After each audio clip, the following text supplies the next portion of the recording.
everybody. So today we're going to talk about ions. What are they and how do they form?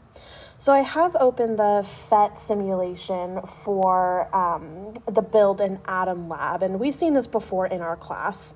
So what we started using this for was to learn about the structure of an atom, and we realized then that we can make something called isotopes. So isotopes are when your are two elements that of the same identity, so the same atomic number, but they have different masses. So here is hydrogen 1.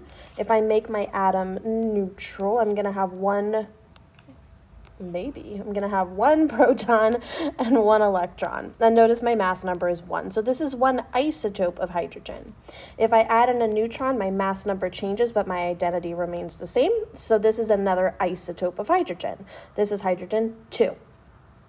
So what we're going to learn about now is something called an ion. So if I take each of these charges and I kind of mess around with it, as I start adding in more protons, notice what happens to my net charge.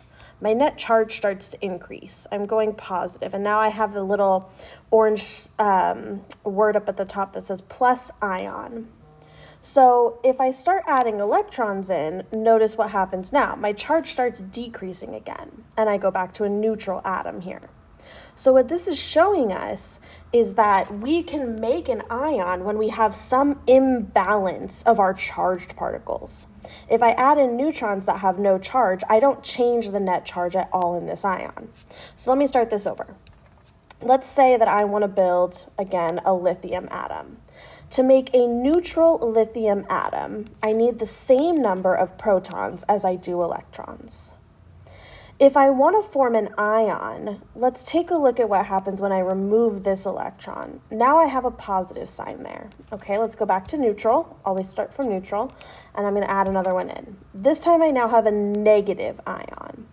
So what this is trying to show us is, again, that ions result from an imbalance of charge. So we can call an ion a charged atom.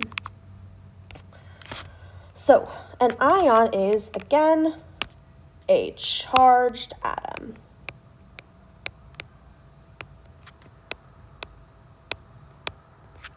So if I draw the neutral Bohr model for lithium on the left-hand side right here, we know that in the first energy level, let me label this n equals 1, we can fit 2 electrons. Now this first energy level is full, and I have to move up to the second energy level. This second energy level can hold a maximum of 8 electrons, and I have to fill this shell before I can move up to n equals 3. But I don't even need to go that far, because here I just add 1 electron to n equals 2, and now I'm neutral. My protons match my electrons, and I have no net charge. So if I wanted to form a lithium ion, you're going to notice this pattern as you take a look at your model in your homework. What you're going to see is that generally metals form something called cations. So cations result from a positive charge. So cations are positively charged. What this means is that in order to become a cation, you have to have a loss of electrons. So what that means for our lithium atom here, when this thing becomes a cation, I will lose this electron in the second shell, leaving me with an imbalance of charge. 2 electrons, 3 protons. So to draw the Bohr model out for this, all I need to do, oopsie daisies, is get rid of that electron that I put into the second energy level. Now this is my charged ion, my charged lithium ion. To represent that this has a charge, you put the charge in the top right-hand corner. So here, this is going to have a positive charge. How many is it charged? Well, it's charged 1. I have an imbalance of 1 electron.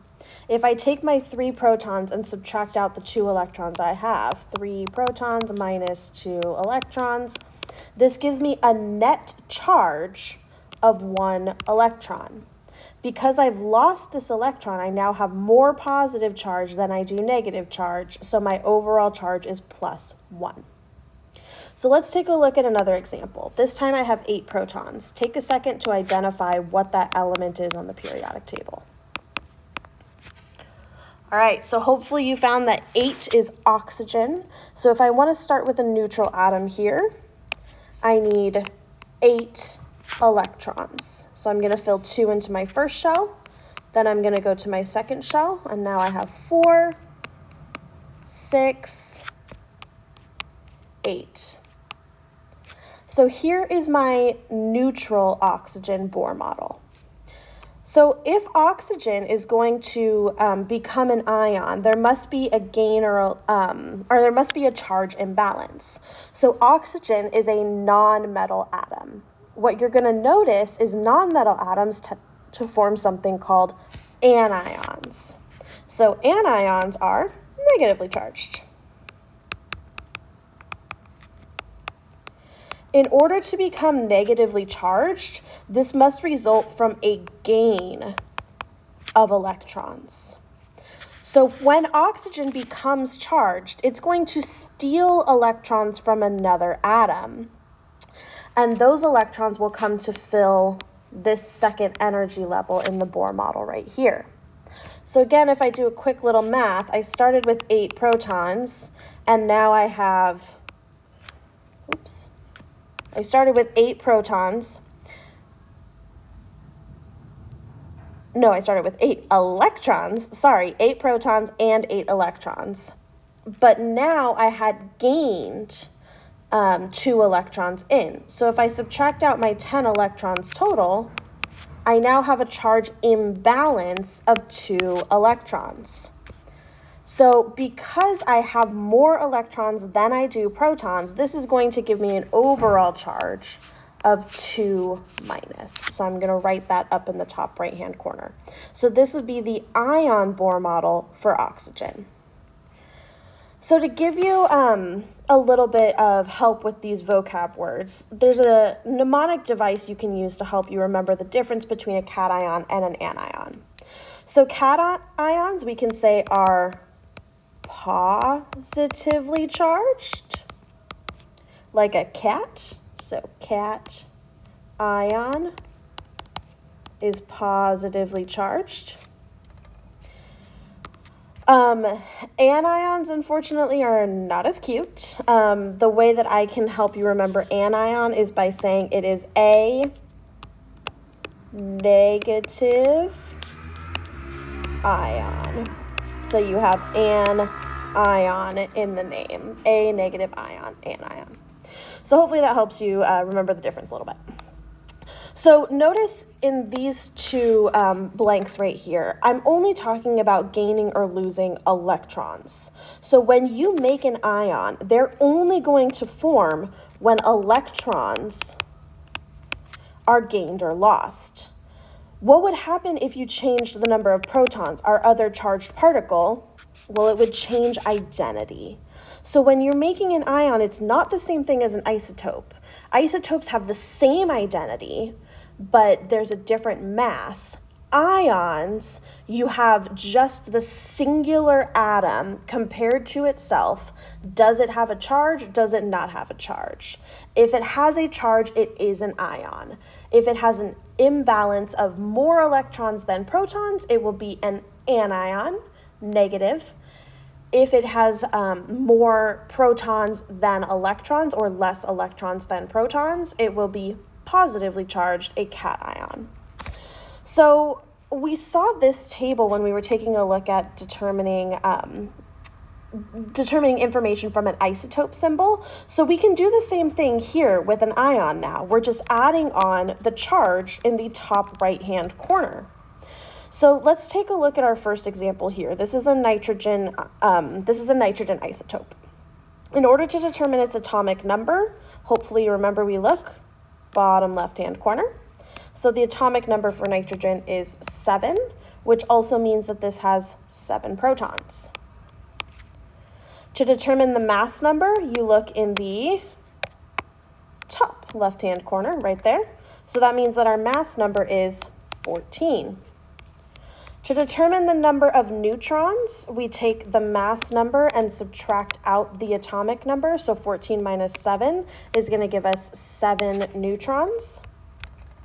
And now we need to determine the number of electrons. So notice that this is a negatively charged ion, an anion. This means that it has more electrons than protons. So to be neutral, nitrogen would have 7 electrons and 7 protons. The charge imbalance of 3 tells you that it has gained 3 electrons to force it to have a negative charge. So it started out with the 7 electrons that it has neutrally. It gained 3 for a total of 10 electrons. This makes it an anion because there are more electrons than protons. So pause the video here and see if you can figure out what's going to happen, or figure out this information for the sodium atom here, and come back to check your answers. Okay, so hopefully you paused the video, worked through it, and now you're back. So atomic number for sodium is going to be 11, bottom left-hand corner. Our mass number is going to be 22. Our number of protons matches the atomic number, so that's 11. Our number of neutrons, we take the mass number, subtract out the atomic, so 22 minus 11 gives us 11.